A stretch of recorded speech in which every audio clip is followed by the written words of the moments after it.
வார்த்தைக்கு செல்வோம், வாசிப்போம். உபாகமம் 8ஆம் அதிகாரம் 18வது வசனம்.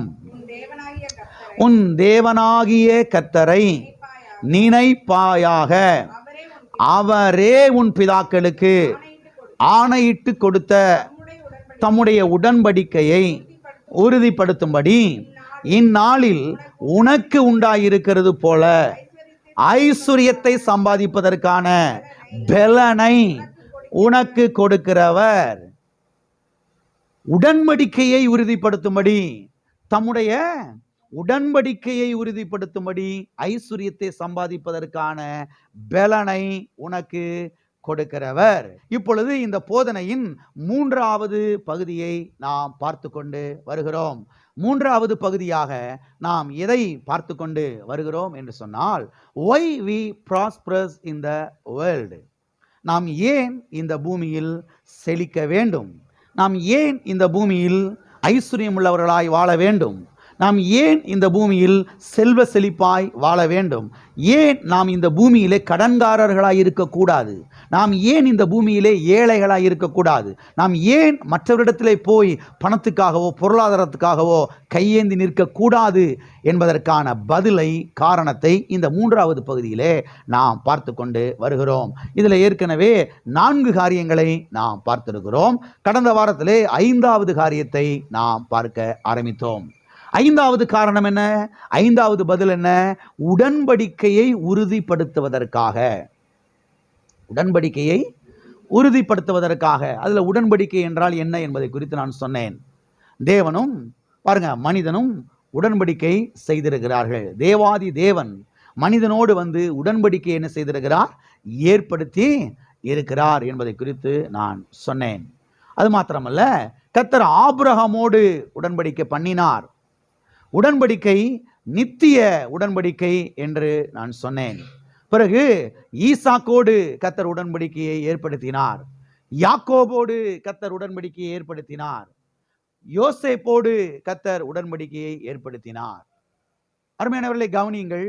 உடன்படிக்கை நிமித்தமாக கர்த்தர் இவர்களை ஆசீர்வதித்தார் என்று நாம் பார்த்தோம்.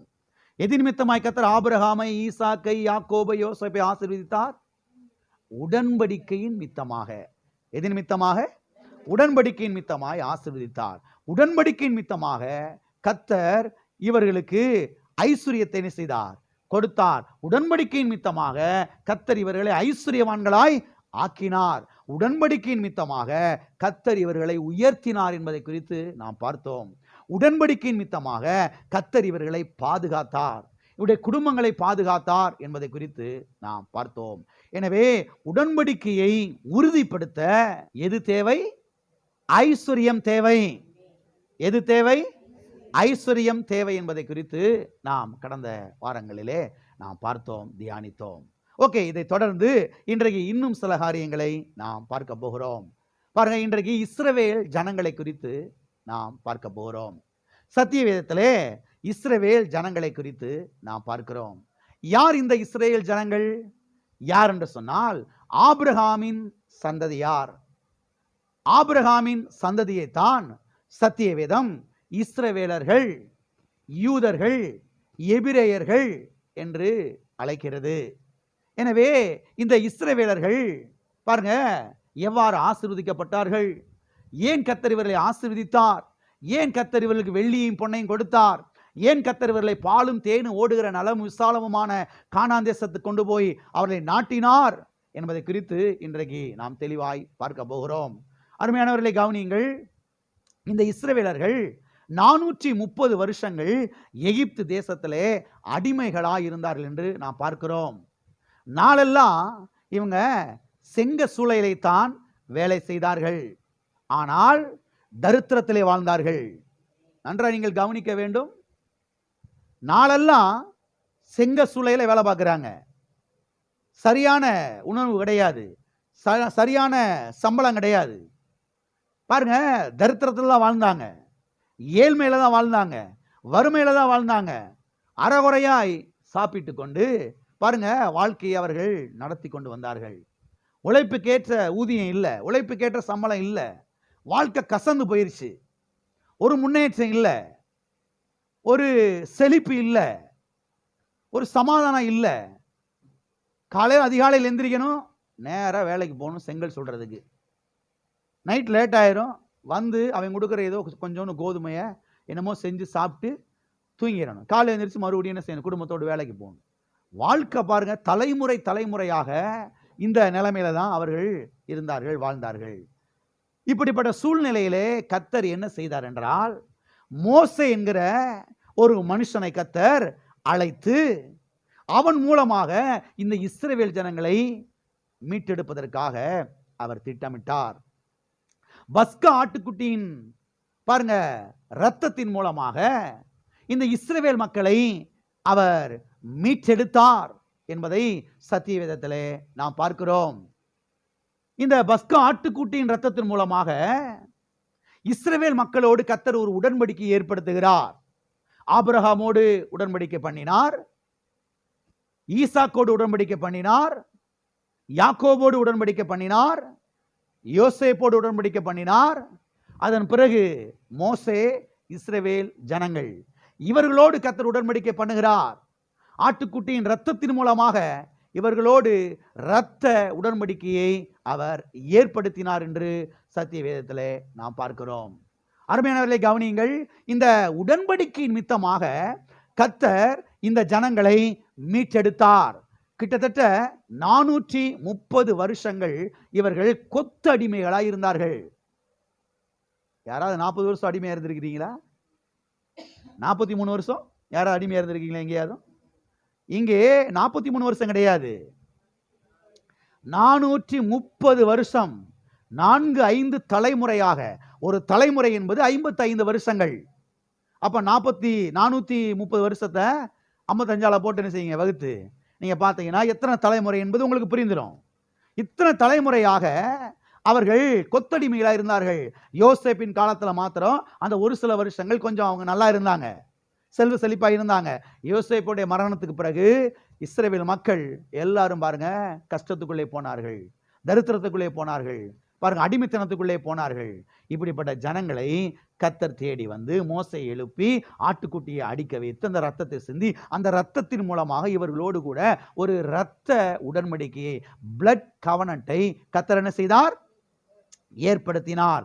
ஏற்படுத்தி இந்த ஜனங்களை என்ன செய்தார், மீட்டெடுத்து 430 வருஷங்கள் கழித்து அணி அணியாய் கூட்டம் கூட்டமாய் அவர்கள் விடுதலையாகி அந்த எகிப்து தேசத்தை விட்டு வெளியே என்ன செய்தார்கள், வந்தார்கள் என்று சத்திய வேதத்திலே நாம் பார்க்கிறோம்.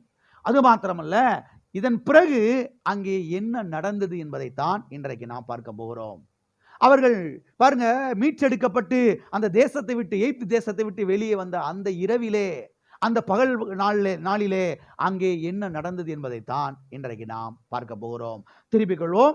யாத்ராகமம் 3ஆம் அதிகாரம் 21வது வசனம்.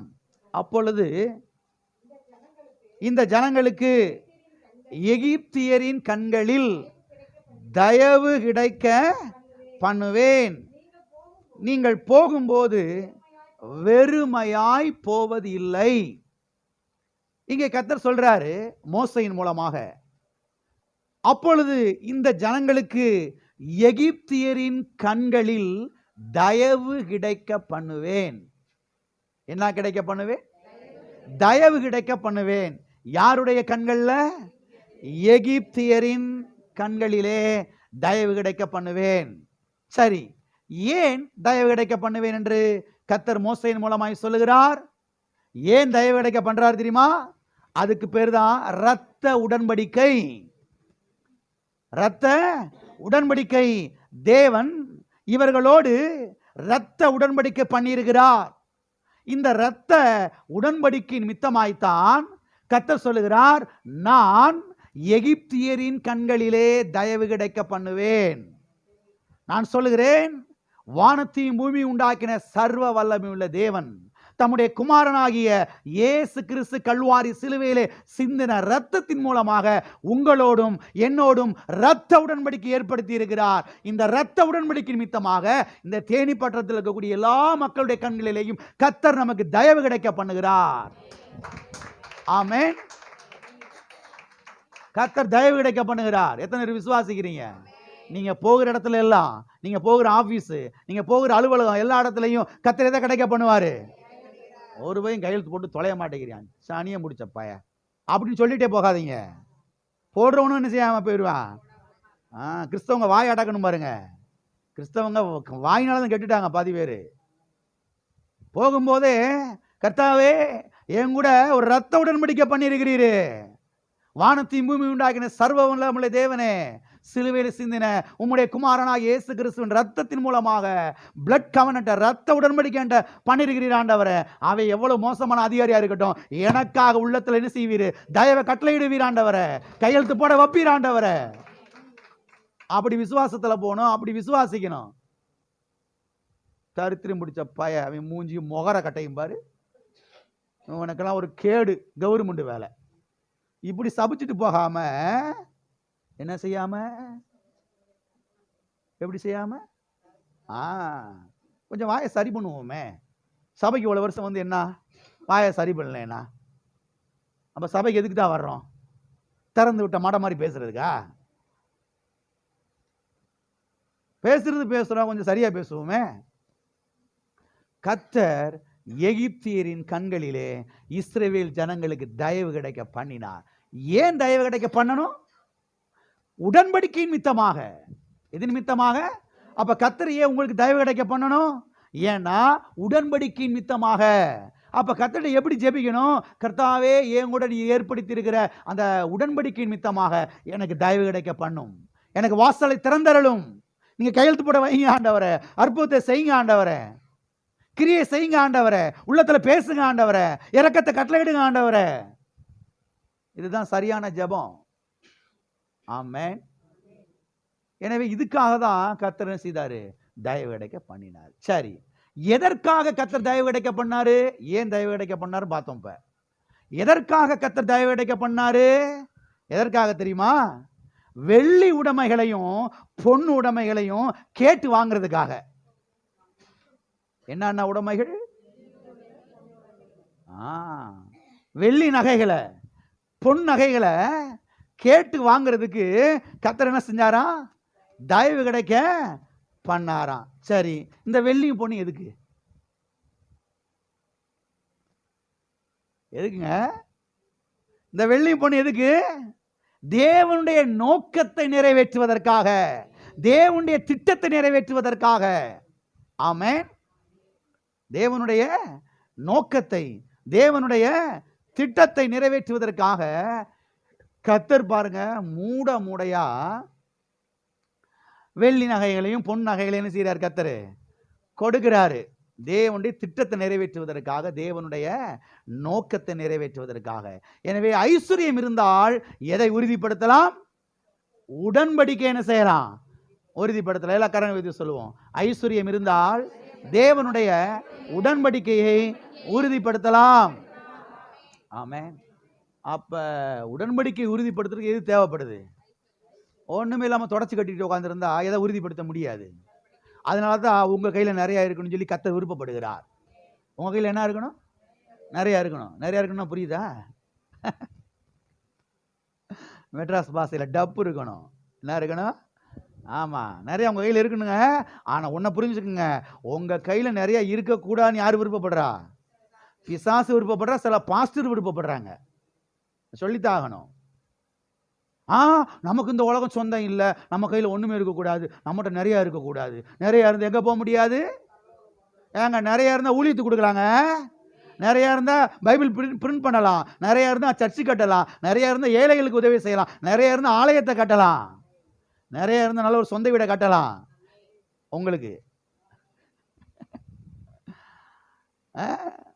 நிறைய இருக்கக்கூடாது, பாவம் செஞ்சிருவீங்க. கவனிக்கணும். உங்க கையில நிறைய இருக்குன்னு சொல்லி கர்த்தர் என்ன செய்யறாரு? விருப்பப்படுகிறார். தேவன் ஆசைப்படுகிறார். இஸ்ரவேல் மக்களுடைய கைகள்ல, அவங்க வீட்டுல நல்ல மூடைய தங்க நகைகளும் பொன் நகைகளும் இருக்குன்னு கர்த்தர் ஆசைப்படுறாரு. அதனாலவே கர்த்தர் தயவு கிடைக்கப்படுறாரு உடன்படிக்கை நிமித்தமா. அதனால கர்த்தர் தயவு கிடைக்க பண்ணாரு. அவன் மூடைய அள்ளிட்டு வெளியில வர்றான். சும்மாலாம் வரல. எப்படி அள்ளிட்டு வர்றான்? கோனி சாக்கு நான் இருக்குதா? கோனி சாக்கு வீட்டுல இருக்கா? என்ன இருக்கு வீட்டுல? அந்த ரேஷன் அரிசி கொஞ்சம் கிடக்கு, அதை விடுங்க. மூடையா என்ன இருக்குது இங்க? வெள்ளியும் பொண்ணும். பாஸ்டர் எங்க பீரோக்குள்ள அந்த லாக்கர்ல ஓரத்துல சின்ன 1 கிராம்ல ஒரு மூக்குத்தி போட்டு வச்சிருக்கேன் பாஸ்டர். அதை பத்தி கர்த்தர் பேசல. என்ன கர்த்தர் பேசுறாரு? வெள்ளி உடைமைகள், பொன் உடைமைகளை குறித்து கர்த்தர் பேசுகிறார். எதற்காக? இதெல்லாம் தேவனுடைய நோக்கத்துக்காக, தேவனுடைய திட்டத்துக்காக. அப்ப இதெல்லாம் நம்மகிட்ட இருக்கணும் அப்படின்னு சொல்லி கர்த்தர் விருப்பப்படுறாரு. இதெல்லாம் இருந்தா எது உறுதிப்படும்? உடன்படிக்கை உறுதிப்படும். அதனால தான் கர்த்தர் சொல்றாரு, தம்முடைய உடன்படிக்கையை உறுதிப்படுத்தும்படி ஐஸ்வரியத்தை சம்பாதிப்பதற்கான அந்த பலனை, அந்த கிருபையை, அந்த ஆற்றலை, அந்த பொட்டன்சியலை, அந்த சக்தியை, அந்த வல்லமையை, அந்த அபிஷேகத்தை, அந்த ஆசீர்வாதத்தை நான் உனக்கு தருகிறேன் என்று சொல்லுகிறார். ஆமென். அது மாத்திரமல்ல, இதுல நாம் கவனிக்க வேண்டிய இன்னொரு முக்கியமான காரியம் என்னன்னா, வாசிப்போம் அந்த வசனத்தை மறுபடியும். யாத்ரா 3ஆம் அதிகாரம் 21ஆம் வசனத்தை. அப்பொழுது இந்த ஜனங்களுக்கு எகிப்தியரின் கண்களில் தயவு கிடைக்க பண்ணுவேன், நீங்கள் போகும்போது வெறுமையாய் போவதில்லை. நீங்கள் போகும்போது எப்படி போவதில்லை? பக்கத்துல கைப்பிடி சொல்லுங்களேன். நீங்க போகும்போது வெறுமையாய் போவதில்லை. வெறுமையா போவதில்லை, நிறைய அள்ளிட்டு போவீங்கன்னு அர்த்தம். நிறைய அள்ளிட்டு போவீங்கன்னு அர்த்தம். கவனிங்க, இவர்கள் வெறுமையாய் போனார்கள் என்றால் என்ன ஆகும் தெரியுமா? கர்த்தர் இவங்களை விடுதலை ஆகிட்டாரு இல்லையா? கர்த்தர் இவர்களை ஆட்டுக்குட்டியின் ரத்தத்தின் நிமித்தமாய், புண்ணியத்தின் நிமித்தமாய் விடுதலை ஆகிட்டாரு. இவங்க எல்லாம் ஒண்ணும் இல்லாம தொடச்சு கட்டிட்டு அப்படியே சரி கர்த்தர் நம்மளை விடுதலை ஆகிட்டாரு, அப்படியே போய் சேருவோம், கானான் தேசத்துக்கு கூட்டிட்டு போறேன்னு சொல்றாரு, அப்படியே சரி போவோம் பொண்ண அப்படின்னு சொல்லி ஒண்ணுமே இல்லாம தொடச்சு கட்டிக்கிட்டு அப்படியே வெளியில வந்தாங்கன்னா என்ன தெரியுமா ஆகும்? தேவன் இவர்களோடு ஏற்படுத்தின இந்த உடன்படிக்கையே வீணா போயிடும். அந்த உடன்படிக்கைக்கு அர்த்தமே இல்லாம போயிடும். அந்த உடன்படிக்கைக்கு மறுபடியும் நான் மேரேஜுக்கே வர்றேன். போன வாரம் சொன்னேன் இல்லையா? அங்கேயே வர்றேன். ஒரு மனுஷன் ஒரு பெண்ணை திருமணம் கொள்றாரு. அந்த பெண்ணை சாப்பாடு இல்லாம, உடுத்திக்கிறதுக்கு ட்ரெஸ் இல்லாம, ஒன்றும் வாங்கி கொடுக்காம அப்படி வங்கோலையா போட்டு வச்சிருந்தாருன்னு எப்படி இருக்கும்? இவர் மாத்திரம் ஜம்முன்னு இருக்கிறாரு. இவர் மாத்திரம் நல்லா ட்ரெஸ்ஸுக்கு நல்லா மாப்பிள்ளை மாதிரி நல்லா ஜம்முன்னு இருக்கிறாரு. அந்த பிள்ளை பாவம் அப்படியே ஒன்றுமெல்லாம் பேட் இருக்குது. பொண்ணு கொடுத்தவங்கள வந்து பார்க்குறேன், என்னப்பா அப்படி வச்சிருக்கிற? இல்லை நான் தாழ்மையாக வச்சிருக்கேன் உங்கள் மகளை அப்படின்னா, அட கூறுகட்ட பயல, நாங்கள் பிள்ளை எப்படி கொடுத்தோம்? நல்லா சாப்பாடு போட்டு நல்லா வச்சு எவ்வளோ நல்லா கொடுத்துருந்தோம், அதனால தான் ஆசைப்பட்டு கல்யாணம் முடிச்ச. இப்போ இப்படி போட்டு வச்சிருக்க, சாக பிள்ளைக்கு போட்டு வச்சிருக்கிற. ஓன்ட்ட நான் ஒன்றுமா இல்லை, இவ்வளோ இருக்குல்ல, கொடுக்க வேணாமா? அப்போ உனக்கு இந்த பெண்ணை கொடுத்தே என்னது? வேஸ்ட், வீண், அர்த்தமே இல்லை. இப்ப நான் கேட்கிறேன், இஸ்ரவேல் மக்கள் ஒண்ணுமே இல்லாம தொடச்சு கட்டிக்கிட்டு இந்த எகிப்து தேசத்தை விட்டு அப்படியே வெளியில பேன் வந்தாங்கன்னா எதுக்கு அர்த்தம் இல்லாம போச்சு? கர்த்தர் இவர்களோடு பண்ணின, வானத்தையும் பூமி உண்டாக்கின சர்வ வல்லமையுள்ள தேவன் இவர்களோடு பண்ணின அந்த உடன்படிக்கைக்கு அர்த்தமே இல்லாம போயிரு, வீணா போயிரும். அதனாலேயே கர்த்தர் என்ன பண்றாரு? மூடையா கொடுக்குறாரு. எத்தனை மாட்டு வண்டியில் அள்ளிட்டு வந்தாங்களோ தெரியல. ஒவ்வொரு குடும்பமும் தனிப்பட்ட விதத்துல எவ்வளவு மூடையா வெள்ளியும் பொண்ணையும் அள்ளிட்டு வந்தாங்கன்னு தெரியல. எல்லாம் இருக்கிறீங்களா? எனவே ஐஸ்வர்யம் இருந்தா தான் எதை உறுதிப்படுத்த முடியும்? உடன்படிக்கைய உறுதிப்படுத்த முடியும். நீங்களாம் நல்லா இருந்தா தான் கர்த்தருடைய நாமம் மகிமைப்படும். நீங்க சாப்பாட்டுக்கு வழி இல்லாம, கஞ்சிக்கு வழி இல்லாம, உடுத்துறதுக்கு ஒண்ணு இல்லாம, கடங்காரனுக்கு பயந்து சந்து பந்துல ஒளிஞ்சுக்கிட்டு இருந்தீங்கன்னா கர்த்தருடைய நாமம் என்ன செய்யாது? அதனாலதான் கர்த்தருடைய நாமம் மகிமைப்படுறதுக்காகவே நீங்க நல்லா இருக்கணும். கர்த்தர் விருப்பப்படுறாரு. அப்ப அடிக்கடி ஜெபிக்கணும், கர்த்தாவே உடன்படிக்கையின் மித்தமாக நீர் என்னை ஆசீர்வதியும், உடன்படிக்கையின் மித்தமாக என் பிள்ளை ஆசீர்வதியும், உடன்படிக்கையின் மித்தமாக என் பிள்ளை உயர்த்தும் ஆண்டவரே. என் பிள்ளை இந்த ஸ்கூல்ல படிக்கிறான், இந்த காலேஜ்ல படிக்கிறான், இந்த ஆபீஸ்ல ஒர்க் பண்றான். கர்த்தாவே உடன்படிக்கையின் மித்தமாக என் பிள்ளை ஆசீர்வதியும், என் பிள்ளையை உயர்த்தும் ஆண்டவரே, உம்முடைய நாமத்துக்காக, உம்முடைய திட்டத்துக்காக. இப்படி ஜெபிக்கணும். பிறந்திருக்கு பாரு தரித்திரம் பிடிச்ச கழுத சாணி, எந்த நேரத்தில் பிறந்துச்சோ டைமை பார்க்காம விட்டனே. என்னத்தையாவது பேசுறது பாருங்க கிறிஸ்தவங்க, என்னத்தையாவது என்ன செய்யக்கூடாது? பேச கூடாது. ஞானமா பேசணும், புத்தியா பேசணும், விவேகமா பேசணும், கர்த்தருடைய வார்த்தையின் பிரகாரம் பேசணும். கர்த்தாவே உடன்படிக்கை பண்ணியிருக்கிறீர். என்ன பண்ணியிருக்கிறீர்? உடன்படிக்கை பண்ணிடு. அந்த உடன்படிக்கை நிமித்தமாக தயவு கிடைக்க பண்ணுகிறீர். அந்த உடன்படிக்கை நிமித்தமாக என்னை ஆசீர்வதிக்கிறீர். அந்த உடன்படிக்கை நிமித்தமாக வெள்ளியும் பொண்ணை எனக்கு தருகிறீர். அந்த உடன்படிக்கை நிமித்தமாக என்னை வாழ வைக்கிறீர். என் பிள்ளைகளை வாழ வைக்கிறீர். என் பேர பிள்ளைகளை வாழ வைக்கிறீர். ஆண்டவரே, உடன்படிக்கையின் தேவனே, நான் ஸ்தோத்தரிக்கிறேன். ஆமென். எல்லாம் சொல்லுவோமா? உடன்படிக்கையின் தேவனே, உம்மை ஸ்தோத்தரிக்கிறேன். ஹல்லேலூயா. அது மாத்திரமல்ல, இதுல கவனிக்க வேண்டிய இன்னொரு விஷயம் என்னன்னா, வாசிப்போம். யாத்திராகமம் 12ஆம் அதிகாரம் 35வது வசனம் 36வது வசனம். மோசே சொல்லி இருந்தபடி இஸ்ரவேல் ஜனங்கள் எகிப்தியரிடத்தில் வெள்ளி உடைமைகளையும் பொன் உடைமைகளையும் வஸ்திரங்களையும் கேட்டார்கள். கர்த்தர் ஜனங்களுக்கு எகிப்தியரின் கண்களில் தயவு கிடைக்கும்படி செய்ததினால் கேட்டதை எகிப்தியர்கள் கொடுத்தார்கள். இவ்விதமாய் அவர்கள் எகிப்தியரை கொள்ளை அடித்தார்களா, கொள்ளையிட்டார்களா? சில ஆட்கள் அதை கொள்ளை அடிச்சாங்கன்ற மாதிரி வாசித்துறாங்க. விலைக்கு சொல்றேன், 2 வார்த்தைக்கு வித்தியாசம் இருக்குது. சங்கீதம் 91 குறித்து விரிவான போதனை போதிக்கும் பொழுது விலைக்கு சொன்னேன் நான், அப்ப கவனிச்சிருப்பீங்க. இன்னொரு முறை சொல்றேன், கொள்ளை அடிச்சாங்களா கொள்ளையிட்டாங்களா? கொள்ளை அடிக்கிறது வேற, கொள்ளை கூட்டத்து பாஸ்ன்னு வாங்க பாருங்க, அது இல்லை. சரி, இதை கவனிப்போம். இவ்விதமாய் என்ன செய்தார்களாம்? கொள்ளையிட்டார்களாம். என்னையா இது? தேவன் இப்படிலாம் செய்யலாமா? தேவன் இப்படிலாம் செய்யலாமா? நம்முடைய தேவன் அநியாயம் செய்ய மாட்டாருன்னு எத்தனை பேர் விசுவாசிக்கிறீங்க? நம்முடைய தேவன் அநியாயம் செய்ய மாட்டார்னு எத்தனை பேர் விசுவாசிக்கிறீங்க? நம்முடைய தேவன் நீதியுள்ள தேவன். நல்லா கவனிங்க. இஸ்ரவேல் ஜனங்கள் 430 வருஷங்கள் எகிப்து தேசத்துல வேலை பார்த்துருக்கிறாங்க. எத்தனை வருஷம்? 430 வருஷம். கிட்டத்தட்ட 4-5 தலைமுறையா என்ன செஞ்சிருக்கிறாங்க? வேலை செஞ்சிருக்கிறாங்க. இவங்க தாத்தா, இவங்க பாட்டி, இவங்க கொள்ளு தாத்தா பாட்டி எல்லாம் என்ன செஞ்சிருக்கிறாங்க? வேலை பார்த்துருக்கிறாங்க எல்லாம். கர்த்தர் என்ன பண்றாரு தெரியுமா? அவ்வளத்தையும் வட்டி முதலமா சேர்த்து வாங்கி கொடுக்குறாரு. நான் கேட்கிறேன், இது நியாயமா அநீதியா? நியாயமா? நியாயம் இல்லையா? நியாயம் தானே. இப்போ நீங்கள் ஒரு ஆஃபீஸ் ஒர்க் பண்ணுறீங்க, உங்களுக்கு வர வேண்டிய பென்ஷனு அது இதெல்லாம் 10 வருஷமா வரலை, யாரோ ஒருத்தர் வந்து வாங்கி கொடுக்குறாரு. அது தவறா? அது சரி. ஏன்னா அது உங்களுடைய பங்கு, உங்களுக்கு வர வேண்டியது. இத்தனை வருஷமா வேலை பார்த்துருக்கிறீங்க, இத்தனை வருஷம் சர்வீஸ் பண்ணியிருக்கிறீங்க, அது உங்களுக்கு வர வேண்டிய பிஎஃப். அது கர்த்தர் என்ன பண்ணுறாரு? சம்பளம், தாத்தாவுடைய சம்பளம், பாட்டியுடைய சம்பளம், முதல் தலைமுறையுடைய சம்பளம், பிஎஃப் எல்லாத்தையும் வட்டி முதலமா கலெக்ஷன் பண்ணி வாங்கி கொடுக்குறாரு. எது நிமித்தமாக? உடன்படிக்கை நிமித்தமாக. எல்லாம் இருக்கிறீங்களா? எது நிமித்தமாக? உடன்படிக்கையின் நிமித்தமாக. அப்ப இங்க சொல்லப்பட்டிருக்கிறது, அவர்கள் கொள்ளையிட்டார்கள். என்னது? கொள்ளை அடிக்கல. என்ன செஞ்சாங்க? கொள்ளை அடிக்கிறதுனா திருடுறதுன்னு அர்த்தம், களவாணித்தனம் பண்றதுன்னு அர்த்தம். அவனை போக விட்டுட்டு, உங்களுக்கு ஒரு ஃபோன் வந்திருக்குது, நீங்க போயிட்டு வாங்க, அட்டன் பண்ணிட்டு வாங்கன்னு சொல்லி அள்ளிட்டு ஓடிடுறது. அதுக்கு பேர் என்னது? கொள்ளை அடிக்கிறது. கொள்ளையிடுறதுனா நேராக கொடு கொடு, எங்கள் தாத்தாவுக்கு வர வேண்டியது, எங்கள் பாட்டிக்கு வர வேண்டியது, எங்கள் அப்பத்தாவுக்கு வர வேண்டியது, எங்கள் சியானுக்கு வர வேண்டியது, சம்பளம் ஒழுங்காக கொடுக்கல, எல்லாத்தையும் பதுக்கி வச்சேல, நியாயமான ஊதியம் கொடுக்கல, இத்தனை தலைமுறை எங்களுக்கு வர வேண்டியது தரல, இப்போ கொடு அப்படின்னு கேட்டு வாங்குறது. கர்த்தர் என்ன பண்றாரு?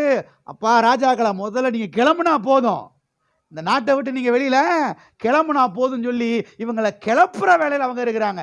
யாரு? எகிப்தியர்கள். எகிப்திய ஜனங்கள் இஸ்ரவேல் மக்களை என்ன வேலையில பண்றாங்க?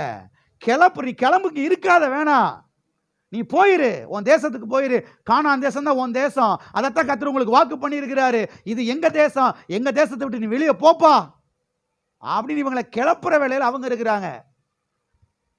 கிளம்பு போ, சும்மாலாம் நீ போக வேணாம், இந்தா வச்சுக்க அப்படின்னு வீட்டில் அவன் வச்சிருக்கிற வெள்ளி நகைகளை, பொன் நகைகளை பாருங்க, மூட முடைய தூக்கி கொண்டு போ, ஆடு மாடு எல்லாத்தையும் அள்ளிட்டு போ, நீ போ கிளம்பு அப்படின்னு அவங்க கிளப்புறாங்க, கொடுத்து கிளப்புறாங்க. அதுக்கு பேர் தான் என்னது? கொள்ளையிடுதல். எனவே பழைய உடன்படிக்கை, இது என்ன உடன்படிக்கை? இது பழைய உடன்படிக்கை. பழைய உடன்படிக்கை தரித்திர உடன்படிக்கை அல்ல, பழைய உடன்படிக்கை ஐஸ்வர்யத்தின் உடன்படிக்கை. நீங்கள் ஆழமாய் கவனிக்கணும். பழைய உடன்படிக்கை அது தரித்திர உடன்படிக்கை அல்ல, பழைய உடன்படிக்கை ஐஸ்வர்யத்தின் உடன்படிக்கை. எல்லாம் சொல்லுவோமா? பழைய உடன்படிக்கை ஐஸ்வர்யத்தின் உடன்படிக்கை. பழைய உடன்படிக்கை ஐஸ்வர்ய உடன்படிக்கைன்னா அப்ப புதிய உடன்படிக்கை தரித்திர உடன்படிக்கையா? அது பழைய உடன்படிக்கை. அங்கதான் கவனிக்கணும். இப்ப அங்கதான் கவனிக்கணும். இப்ப உங்கள்கிட்ட நான் ஒரு கேள்வி கேட்கிற, பதில் சொல்லுங்க. என்னுடைய வலது கையில் 100 ரூபா வச்சிருக்கிறேன்னு வச்சுக்கோங்க, என் இடது கையில் 50 ரூபா வச்சிருக்கேன்னு வச்சுக்கோங்க. எடுத்துக்குங்கன்னு சொல்றேன், எதை எடுத்துக்கிருவீங்க? ஏன்? இந்த 50 ரூபாயும் சேர்த்ததுல இருக்குது.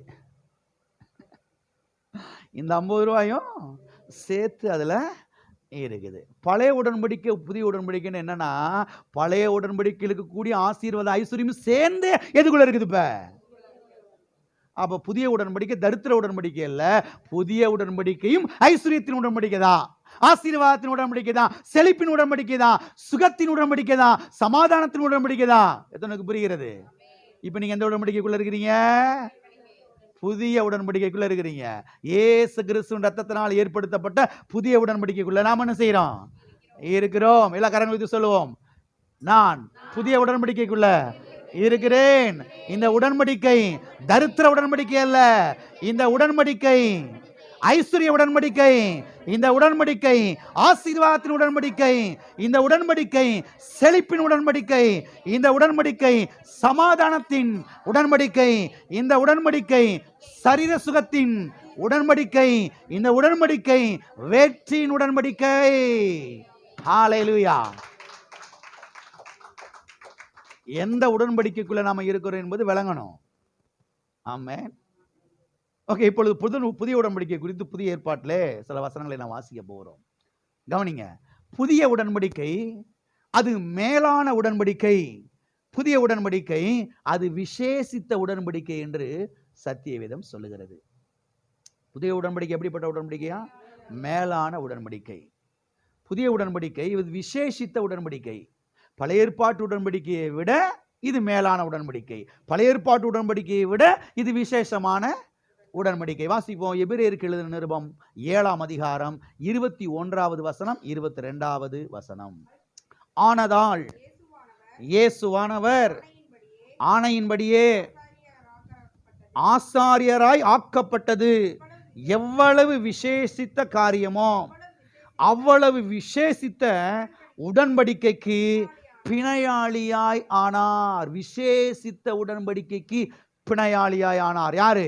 இயேசு கிறிஸ்து. அப்ப இயேசு கிறிஸ்துவின் மூலமாக நம்மோடு கூட ஏற்படுத்தப்பட்ட இந்த உடன்படிக்கை எப்படிப்பட்ட உடன்படிக்கை?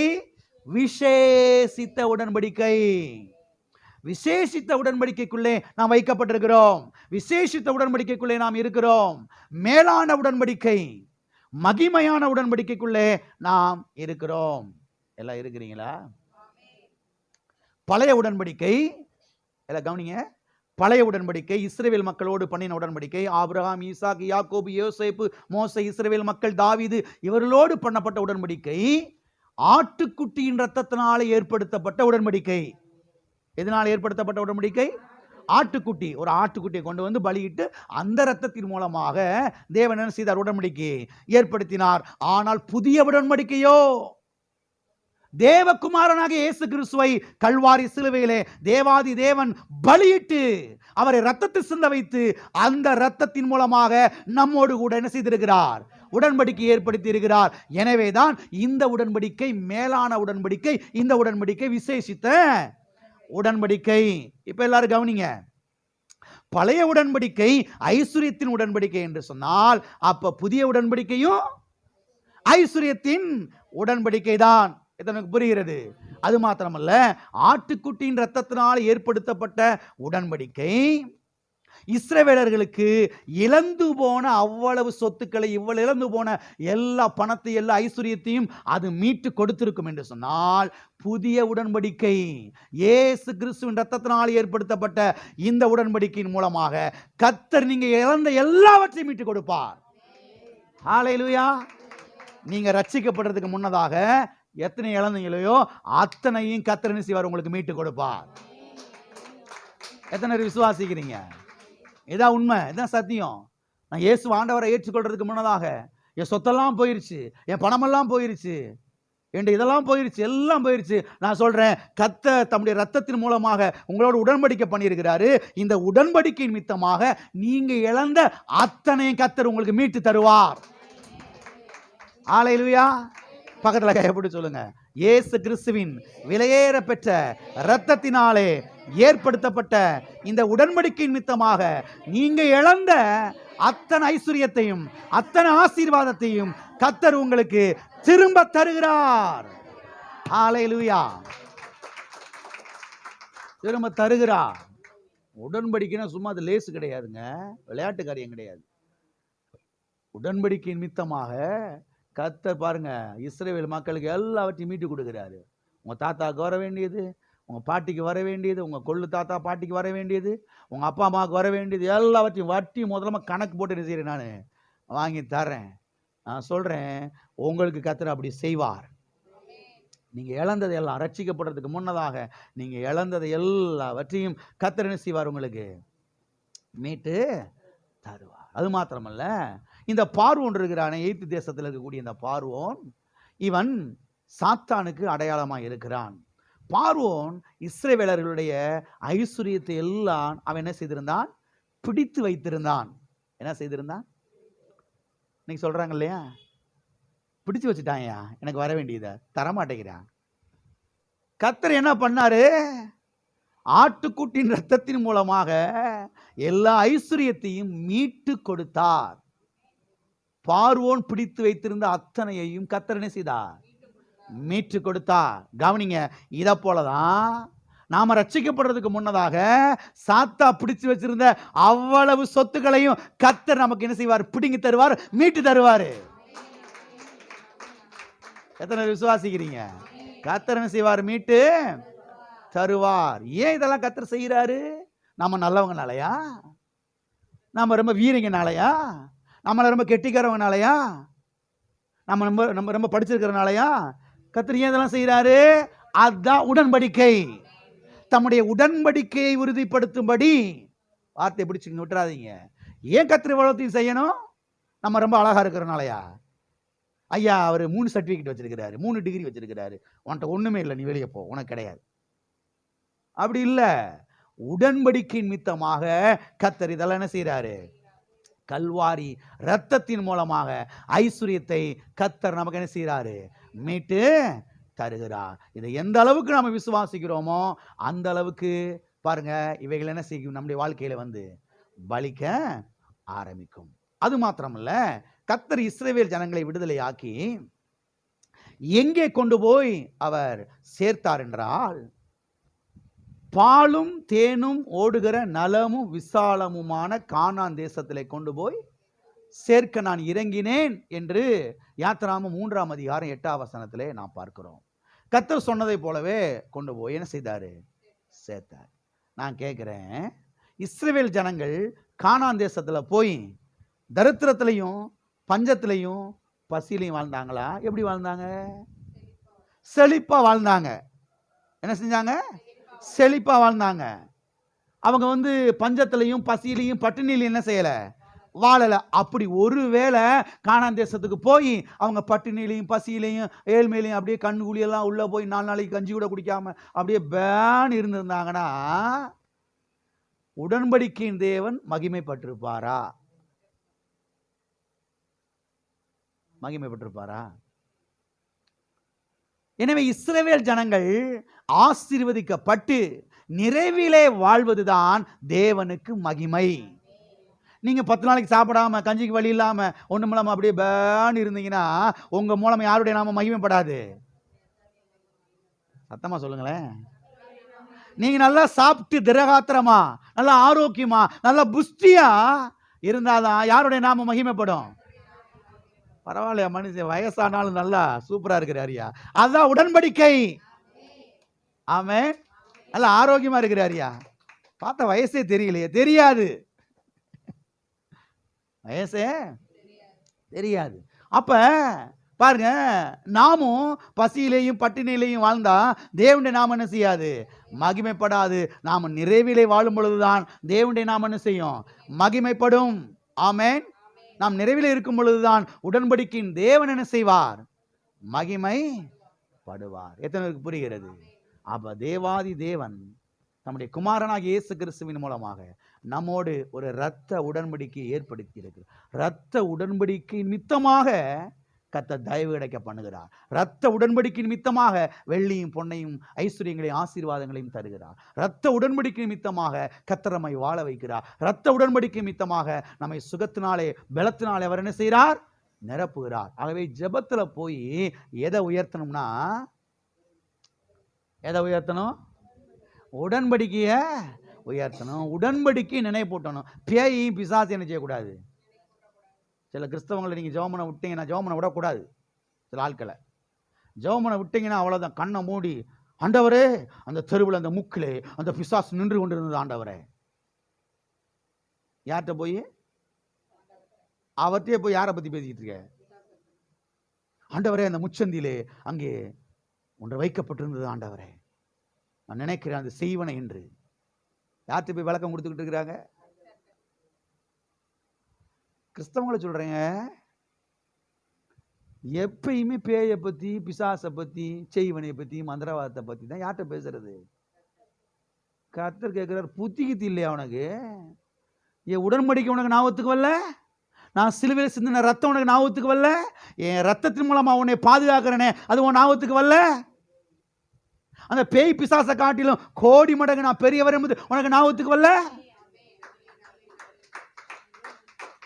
கிறிஸ்தவங்க ஏன் தோத்து போனாங்கன்னு பதில் சொல்றேன். கிறிஸ்தவங்க ஏன் வாழாம போனாங்கன்னு சொல்லி சொல்றேன், உங்களுக்கு பதில் சொல்றேன். ஒரு கிறிஸ்தவங்க ஒரு கிறிஸ்தவங்க சந்திச்சோடனே, சிஸ்டர் ஜெபம் பண்ணிக்கோங்க சிஸ்டர், ஒரே போராட்டமா இருக்கு சிஸ்டர். எது போராட்டம்?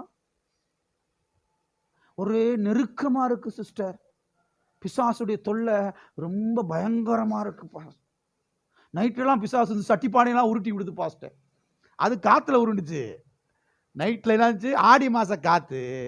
ஆடி மாத காற்றுல பாத்திரம் என்ன செஞ்சு, அது ஏற்கனவே அலுமினிய பாத்திரம், உருளுமா உருளாதா?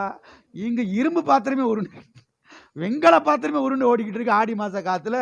அப்புறம் அலுமினிய பாத்திரம், ஈய பாத்திரம்லாம் உருளாது. உங்களுக்கு உடனே நைட்டில் பிசாசு வந்து உருட்டி விட்டான் போல சொல்லி காலை எந்திரிச்சோடனே மொதல் ஃபோன் யாருக்கு? அந்த பாஸ்டர். அவர் எழுப்பியா முதல்ல?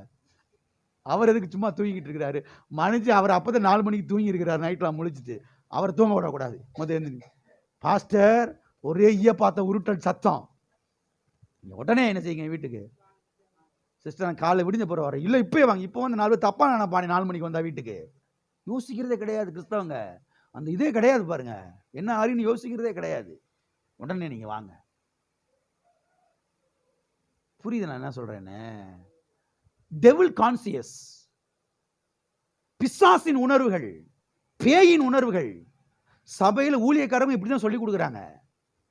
அன்னைக்கு ஒரு ஊழியக்காரர் ரொம்ப வேண்டியப்பட்டவர் பாருங்க, அவர்கிட்ட பேசிக்கிட்டு இருந்தேன். அந்த மனுஷன் வேடிக்கையாக பேசுவார். பாஸ்டர் அவர் நல்லா வேடிக்கையாக பேசுவார். என்னை பார்த்தாவே கொஞ்சம் நல்லா ஃப்ரீயாக பேசுவார். பாஸ்டர் அவர் ஒரு ஊரை பற்றி ஒரு மாநிலத்தை குறித்து என்கிட்ட சொல்லிக்கிட்டு இருந்தார். அப்படி இருந்தால் தான் பாஸ்டர் அந்த பயலுக்கு காணிக்க கொடுப்பாங்க, இல்லைன்னா ஒன்றும் நகட்ட மாட்டேன் அப்படின்றதுக்காக அந்த ஊரில் இருக்கிற ஊழியக்காரனா செய்வாங்களாம். வீட்டுக்கு ஜெபம் பண்ண போனோம்னா ஒரு பெரிய வலு சர்ப்பம் தலைக்கு மேலே அந்த ஃபேனுக்கு மேலே தொங்கி கொண்டு இருக்கிறது. மகனே உனக்கு தெரியுதா அப்படின்னு என்னத்தை அள்ளி விட்டாதான் பாஸ்டர் இந்த விசுவாசிகள் காணிக்க தர்றாங்க, இல்லை தரமாட்டேங்கிறாங்க அப்படின்னு இந்த ஊழியக்காரங்க என்ன செய்கிறாங்களா, அடிச்சு விடுறாங்களா. ஊழியக்காரங்க எப்படி ஆகிட்டாங்க, விசுவாசி எப்படி? உன் வீட்டுக்குள்ள ஃபேனுக்கு ஃபேனில் எது தொங்கிக்கிட்டு இருக்குது? பாஸ்டர் அடிச்சு விட்டார்ல, இன்னி 1 மாசத்துக்கு என்னதான் வகுத்தாலதான் 1 மாசத்துக்கு ஐயோ ஃபேனில் தொங்குதா, ஏன் அது வெளியே தொங்கி இருக்கக்கூடாது மரத்தில் கூட? அப்படி இந்த விசுவாசிக்கு தூக்கம் வராமல் நைட்டும் பகலுமா, ஐயா நீங்க எப்படியாவது உபவாசப்பட்டு செய்யுங்க. நீங்க ஜெபம் பண்ணுங்கய்யா, அந்த பாம்பு இன்னும் போக மாட்டேங்குது, தலைகீழா தொங்குது, இல்ல இப்ப நேரா தொங்கிக்கிட்டு இருக்கு இவர் சொல்ல. Pooran devil conscious, snake conscious, பாம்பின் உணர்வுகள். கர்த்தரை பத்தி ஒரு உணர்வு இல்லை. போ, இது வரைக்கும் வாழாம போனதுக்கு காரணம், ஊழியக்காரன் வாழாம போனதுக்கு காரணம், விசுவாசியில் வாழாம போன காரணம் என்னன்னா, எந்த நேரமும் விசுவாசிக்குள்ள அந்த பிசாசுடைய உணர்வுகளை திணிச்சு விடுறது. கர்த்தரை பத்தி, கல்வாரி குறித்து, அவருடைய தழும்பை குறித்து, அவருடைய காயங்களை குறித்து, அவர் சிலுவையில் சின்ன ரத்தத்தை குறித்து அந்த உணர்வை இந்த சபையில் ஏற்றி விட்டுக்கிட்டு இருக்கிறோம். எதுக்கு தெரியுமா? நீங்க நல்லா இருக்கிறதுக்காக, நீங்க வாழ்றதுக்காக, உங்க பிள்ளைகள் நல்லா இருக்கிறதுக்காக. ஆகவே டெவில் கான்சியஸா இருக்காதீங்க, எப்போது காட் கான்சியஸ் ஆய் தேவனுடைய உணர்வுகள். கர்த்தாவே நீர் எவ்வளவு பெரியவர், உம்முடைய அன்பு எவ்வளவு பெரிதாண்டவரே. பைபிள் ஸ்டடியில் தான் பார்த்துக்கிட்டு வர்றோம். எல் ரேச்சும் என்கிற ஒரு நாமத்தை குறித்து பார்த்து கொண்டு வருகிறோம். எல் ரேச்சும் என்று சொன்னால் என்ன அர்த்தம்? இரக்கங்களின் தேவன் என்ற அர்த்தம். இரக்கங்களின் தேவன், அளவில்லாமல் அவரிடத்தில் இரக்கங்கள் இருக்கிறது. நம்முடைய தேவன் ஒரு கொடூரமான அரக்கன் கிடையாது. நம்முடைய தேவன் இரக்கங்களின் தேவன். அவருடைய இரக்கங்களுக்கு முடிவே இல்லை. அப்படிப்பட்ட தேவன் தான் நம்முடைய தேவன். ஆகவே ஜெபத்துல போய் அவருடைய உடன்படிக்கை உயர்த்தி பேசுங்க, அவருடைய இரக்கத்தை குறித்து பேசுங்க, அவருடைய கல்வாரி குறித்து பேசுங்க, அவர் எவ்வளவு பெரியவர் என்பதை குறித்து பேசுங்க. பிரச்சனைகள் ஒண்ணுமில்லாம போயிடும், வியாதி பட்டு போயிடும், தரித்திரங்கள் ஓடி போயிடும், கடன் பிரச்சனைகள் மாறிடும். ஜெபத்துல போய் நின்றுக்கிட்டு பிசாசை உயர்த்தி பேசுறதும், செய்வனை உயர்த்தி பேசுறதும், பேயை பத்தி பேசுறதும், பிசாசை பத்தி பேசுறதும் தூக்கி எறிஞ்சிடணும். அப்பதான் வாழ்வடைய முடியும். எல்லாம் இருக்கிறீங்களா? பக்கத்தை கைப்பிடி சொல்லுங்க. ஜெபத்துல தேவனுடைய உடன்படிக்கை குறித்து பேசுங்கள், நீங்கள் வாழ்ந்திருப்பீர்கள். ஆமென். கர்த்தர் சொன்னாரு, பூமியில் உள்ள சகல ஜாதிகளிலும் உன்னை மேன்மையாக வைப்பேன். எப்படி வைப்பேன்? வாசிப்போம் அந்த வசனத்தை. உபாகம் 28:1. இன்று நான் உனக்கு விதிக்கிற உன் தேவனாகிய கர்த்தருடைய கட்டளைகளின்படி எல்லாம் நீ செய்ய கவனமாயிருக்கும்படிக்கு அவர் சத்தத்துக்கு உண்மையாய் செவி கொடுப்பாயானால் உன் தேவனாகிய கர்த்தர் பூமியில் உள்ள சகல ஜாதிகளிலும் உன்னை மேன்மையாக வைப்பார். எப்படி வைப்பாரு? மேல வைப்பாரு, கீழே வைப்பார் இல்ல. எல்லாரும் சேர்ந்து உன்னை மிதிச்சுட்டே போவாங்க, உன்னை குப்பை மாதிரி நினைப்பாங்க, உன்னை தூசி மாதிரி நினைப்பாங்க. அப்படி இல்லை. எப்படி வைப்பாரு? கிறிஸ்தவங்களும் சில கிறிஸ்தவ பாஸ்டர் சொல்றாங்க, நம்மளை எல்லாரும் மிதிக்கத்தான் செய்வாங்க, நம்மளை எல்லாரும் கேலி பண்ணதான் செய்வாங்க, நம்மளை எல்லாரும் என்ன செய்வாங்க, ஒரு மாதிரியாத்தான் மட்டமா நினைப்பாக. எந்த பைபிள் வச்சிருக்கீங்க கையில எனக்கு தெரியல, உங்க கையில என்ன பைபிள் இருக்குன்னு எனக்கு தெரியல இது வரைக்கும். என் கையில் இந்த பைபிள் இருக்கு. இந்த பைபிள் சொல்லுது, கர்த்தர் சொல்றாரு, சகல ஜாதிகளிலும் உங்க தெருவில் இருக்கிற அத்தனை ஜனங்களை பார்க்கிலும் நீங்கள் மேலாயிருப்பீர்கள். தெருவில் இருக்கிற முறை பார்த்து பயப்படணும். இவங்க கர்த்தருடைய பிள்ளைகள், ஆண்டவருடைய பிள்ளைகள், தேவனுடைய அபிஷேகம் இருக்கிறது, கவனமா இருக்கணும். தெருவில் இருக்கிற பயப்படணுங்க. கர்த்தர் அப்படிதான் சொல்றாரு. பூமியில் இருக்கிற ஜனங்கள் எல்லாம் கண்டு உனக்கு பயப்படுவார்கள். ஆமென். மேலாக வைப்பார். ஆகவே நீங்களும் உங்களுடைய பிள்ளைகளும் உங்களுடைய குடும்பத்தாரும் உங்களுடைய சந்ததியாரும் மேலான நிலையில் இருப்பதுதான் கர்த்தருடைய திட்டம். இப்ப விஷயத்துக்கு வர்றோம். கர்த்தர் ஏன் உங்களை மேல வைக்கணும் விருப்பப்படுறாரு? அதுதான் உடன்படிக்கை. அது என்னது? உங்க கூட கர்த்தர் உடன்படிக்கை பண்ணிருக்கிறார்ல, அதனாலதான் கர்த்தர் என்ன பண்றாரு? இப்ப உங்களை மேல வைக்கணும் விருப்பப்படுறாரு, உங்க பிள்ளைகளை மேல இருக்கணும் விருப்பப்படுறாரு. அப்போ உங்க பிள்ளைங்க படிக்கிற ஸ்கூலோ காலேஜோ எதுவோ அங்க உங்க பிள்ளை எங்க இருக்கணும்? என் பிள்ளை தாங்க இருக்கிறதே கடைசி ரேங்க். என்ன செய்ய? பிறந்து தொலைஞ்சிருக்கு, என்ன செய்ய? சோறை போட்டு தொலைவோம். என்ன செய்வோம்? அவன் கடைசி ரேங்க் எடுத்திருந்தாலும் பரவாயில்ல, ஃபர்ஸ்ட் ரேங்க் வர்றது மாதிரி நீங்க பேச வேணாம். பாலியாங்கிச்சு என்கிற பிரசங்கியார், பெரிய பிரசங்கியார் பாருங்க. இப்ப சமீபத்தில் தான் கிறிஸ்துக்கள் மரித்தார். தென்கொரியா தேசத்துல அவங்க சர்ச் இருக்குது, சியோல் என்கிற பட்டணத்துல. அவங்க சர்ச்சுக்கு 11 லட்சம் பேர் வர்றாங்க. ஒவ்வொரு ஞாயிற்றுக்கிழமையும் 11 லட்சம் பேர் வர்றாங்க. அப்பயும் 1995 அவ்வளவு பேர் வந்தாங்க. அவங்களுடைய பையன் பாருங்க, ஸ்கூல்ல படிச்சுக்கிட்டு இருந்தாலாம். ஸ்கூல்ல 40 பிள்ளைங்கன்னா கிளாஸ்ல 40 பிள்ளைங்கன்னா இவன் 40 ரேங்க் எடுப்பானாம். இவர் உலகத்திலேயே பெரிய பிரசங்கியார், பெரிய பாஸ்டர். மார்க் எடுத்துட்டு வருவான் அங்கிருந்து. அப்பா எவ்வளவுடா, அப்படியே ஒரு கோபம்னா, டே சர்ச்சுக்கு வர்ற இங்க விசுவாசி பிள்ளைங்கடா, அது கூட நிறைய மார்க் எடுத்திருக்குடா, ஏன்டா இப்படி கேவலப்படுத்துன்னு சொல்லி அந்த ரோலர் எடுத்து அடிச்சு பிச்சை எடுத்து போடுவாராம் பாருங்க மனுஷன். வந்த கோவத்துல சபைக்கு வர்ற விசுவாச பிள்ளைங்க கூட இவ்வளவு மார்க் எடுத்திருக்கேடா, ஏன்டா நீ என்னை கேவலப்படுத்துறன்னு போட்டு வெளுத்துருவாராம் பாருங்க. ஒரு முறை கற்றுக் கொடுத்தாரா, நீ இப்ப அந்த ரோலர் எடுத்து அடிச்சதுனால அவன் நிறைய மார்க் எடுத்துட்டானா? நிறைய மார்க் எடுத்துட்டானா? இல்ல ஆண்டவரே, அவன் நல்லா மார்க் எடுக்கிற மாதிரி கொஞ்சம் பேசுப்பா அப்படின்னு சொல்லி கத்தர் கற்றுக் கொடுத்தாராம் பாருங்க. அப்ப அவன் வாங்கிட்டு வருவானா பாருங்க இந்த ரேங்க் கார்டு. எவ்வளோட மார்க் எடுத்திருக்கேன்னா 35 மார்க். இவர் அப்படியே கோவத்தில் அடக்கிக்கிட்டு மனுஷன், தம்பி மார்க்கு நல்ல மார்க் எடுத்திருக்கிற நீ, வெரி குட் அப்படியே சொல்லுவாரா பாருங்க. Very good. 36 எத்தனையோ பிள்ளைங்க 20 தான் எடுத்திருக்குது, ஆனால் 35 மார்க் எவ்வளவு, நீ பரவாயில்ல, நீ அடுத்த முறை என்ன செய்யணும், நிறைய மார்க் எடுக்கணும்பா, ஒரு 50 மார்க்காக என்ன செய்யணும், எடுத்துட்டு வரும்னு சொல்லி ஜோமனி அனுப்பிச்சு விட பாருங்க. அடுத்த முறை பார்த்தா கரெக்டாக 50 மார்க் எடுத்துட்டு வந்துட்டானா. அடுத்த முறை கொண்டு வந்தானா பாருங்க. அப்ப சொன்னாராம், தம்பி அடுத்த முறை நீ என்ன செய்யணும், 75 மார்க்கு எடுத்துட்டு வரணும், கத்தர் உங்க கூட இருக்கிறாரு, கத்தர் உன்னை ஆசீர்வதிப்பாருன்னு சொல்லி ஜோமனி அனுப்பிச்சு விட்டாராம் பாருங்க. அதே மாதிரி பார்த்தீங்கன்னா அடுத்த முறை 75 மார்க் எடுத்துட்டாங்க. அவர் சொல்றாரு, இப்படியே சொல்லி சொல்லி அந்த யூனிவர்சிட்டியில என் பையன் கோல்டு மெடல் வாங்கினான் ஃபர்ஸ்ட்ல அப்படின்னு சொல்றாரு. இப்படியே ஜோமனி ஆசீர்வதிச்சு சொல்லி சொல்லியே அவனை கோல்டு மெடல் வாங்க வச்சாச்சு. பிறந்திருக்கு பாரு சாணியை முடிச்ச கழுத. இப்படி பேசாம எப்படி பேசணும், ஒன்றும் சத்தமே காணமே இன்னைக்கு, ஒரே சைலண்டா இருக்கிறீங்களே. கத்தர் சகல ஜாதிகளிலும் நம்மை மேன்மையாக வைப்பா. ஏன், எதுக்கு?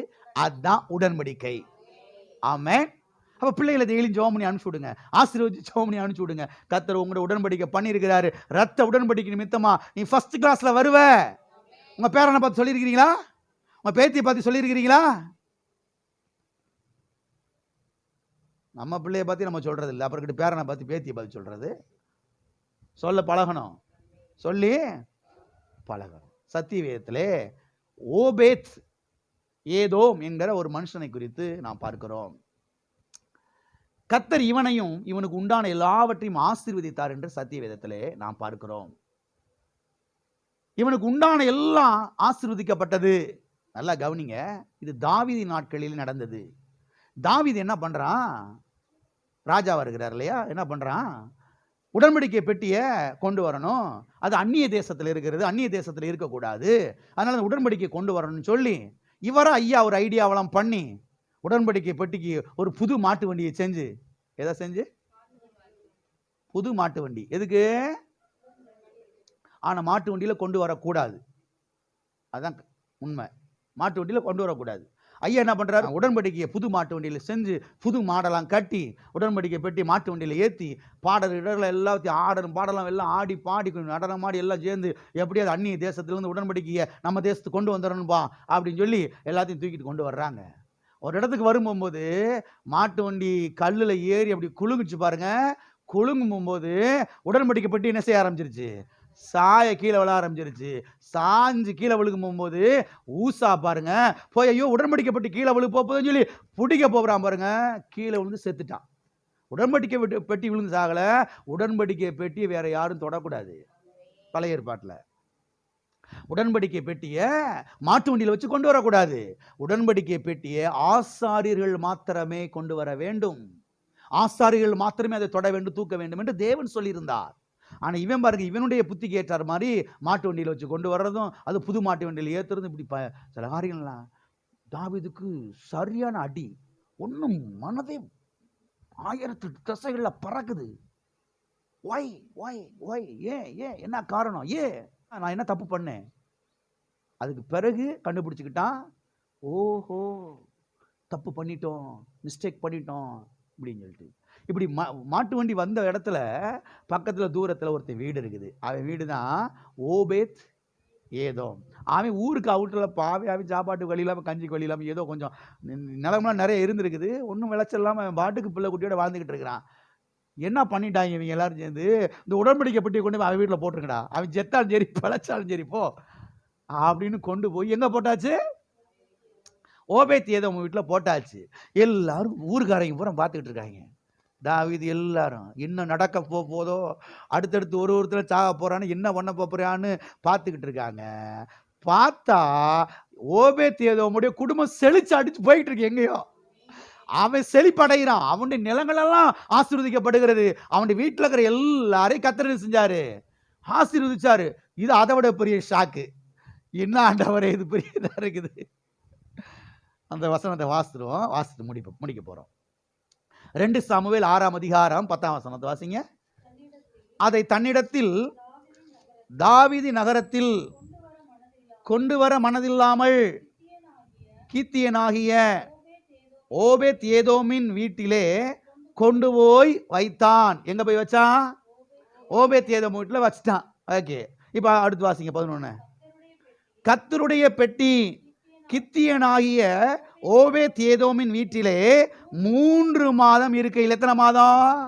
3 மாதம் இருக்கையில் கர்த்தர் ஓபேத் ஏதோமையும் அவன் வீட்டார் அனைவரையும் ஆசீர்வதித்தார். இவனை மட்டும் இல்ல, அவன் வீட்டில் இருக்கிற எல்லாரையும் ஆசீர்வதிக்கிறாரு. பார்த்தா செழிப்பு, ஐஸ்வர்யங்கள் குவிய ஆரம்பிச்சிருச்சு. இங்க எப்படி வாசிக்கிறோம்? அவன் வீட்டார் அனைவரையும் வாசிக்கிறோம். இதே சம்பவத்தை 1 நாளாகமத்தில் வாசிக்கிறோம். அங்க வாசிப்போம். அதுல இன்னும் கொஞ்சம் டிஃப்ரெண்டா இருக்குது. அதை வாசிப்போம். 1 நாளாகமம் 13ஆம் அதிகாரம் 13-14 வசனம். பெட்டியை தன்னிடத்தில் தாவீது நகரத்தில் கொண்டு வராமல் அதை கித்தியனாகிய ஓபேத் ஏதோமின் வீட்டிலே சேர்த்தான்.